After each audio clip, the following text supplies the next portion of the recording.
Welcome to this week's episode of Mayor Brown's Quick Insights on Congressional Investigations. I'm Andrew Ullman, a former Republican chief counsel at the Senate Banking Committee. I'm joined by Michael Levy, a former federal prosecutor and white-collar defense attorney. Each week, we answer a new question about congressional investigation that is relevant to in-house counsel and government affairs executives. For this week's question, I'm going to ask a question that our viewers will think is probably an easy question, but I think Michael's going to show us a bit more complicated than would at first appear. And that question is, does the attorney-client privilege apply in congressional investigations? Michael?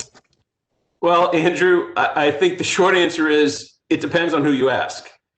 Congressional committees have consistently said that Congress does not recognize the attorney-client privilege. That is the official party line for both parties.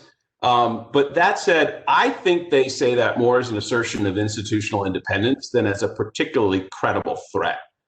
In fact, although they always assert that they don't recognize the privilege, congressional committees' document production guidelines inevitably include a requirement to produce a privilege log.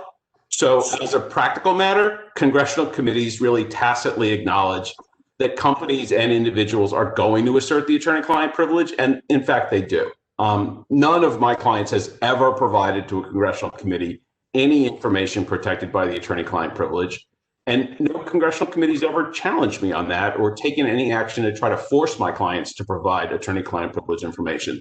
We don't make a big fuss about it. We don't fight with the committee. We just assert the privilege, decline to provide the information, and nobody by the committee is ever surprised by that. They expect it.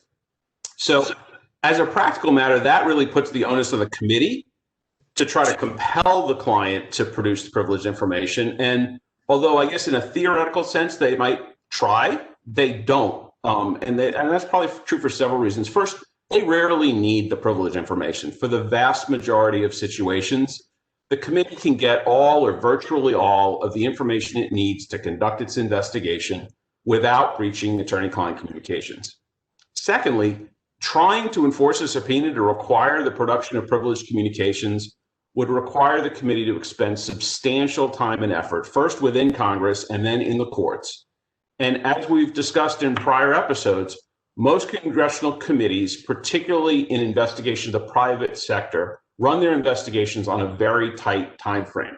Members of Congress are politicians, and they want to strike while the media iron is hot. So getting bogged down in attorney-client privilege issues rarely makes sense for a congressional committee. And then finally, although members of Congress might not want to admit it, there is a very real likelihood, in fact, probability, I would say, that if they sought to compel the production of attorney-client privileged information in court, they'd lose, and they'd set a precedent that they probably would prefer not to set.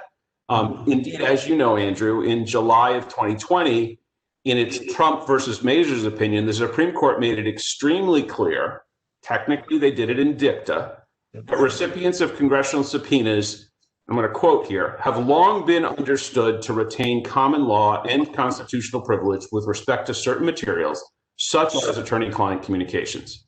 So although the Supreme Court has never directly confronted the question of whether the attorney-client privilege applies in congressional investigations, its statement in Mazars and just the fundamental underlying basis for upholding the privilege, even when there are enormous consequences to keeping those communications protected, like in a murder trial, they all strongly suggest that the court would in fact find that the attorney-client privilege does apply to congressional investigations. So maybe instead of depends on who you ask, the answer might better be stated as almost certainly, even if Congress doesn't want to admit it out loud. Yeah, I think that dicta is pretty powerful, and I think it caught a lot of us who follow congressional investigations really struck out, kind of stood out in that opinion. And even though it's dicta, I think it's in most cases going to be followed as a rule. I'd actually add another reason why the attorney-client privilege is generally upheld and actually respected in congressional investigations is that so many members of Congress are actually lawyers. And so there's a healthy respect for the privilege and the reason for it in our judicial system. And Congress is a part of has a role in making sure that our judicial system functions properly. And trying to undermine the sanctity of attorney-client privilege is something that's just not good for the overall judicial system and our rule of law. And so I think most members have a really good, healthy respect for the attorney-client privilege. Now, once again, that's a more optimistic note that I generally take, and you're always typically more skeptical. But I have seen it, and having worked with a fair number of members particularly who are attorneys, they understand that line and generally have respected it. So, but it is an interesting distinction that most people don't realize that until this dicta came out this summer, it really is kind of an open and surprisingly open question about the application of the attorney-client privilege in a congressional investigation. So, well, that's it for this week's episode of Mayor Brown's Quick Insights on Congressional Investigations. We'll see you next week.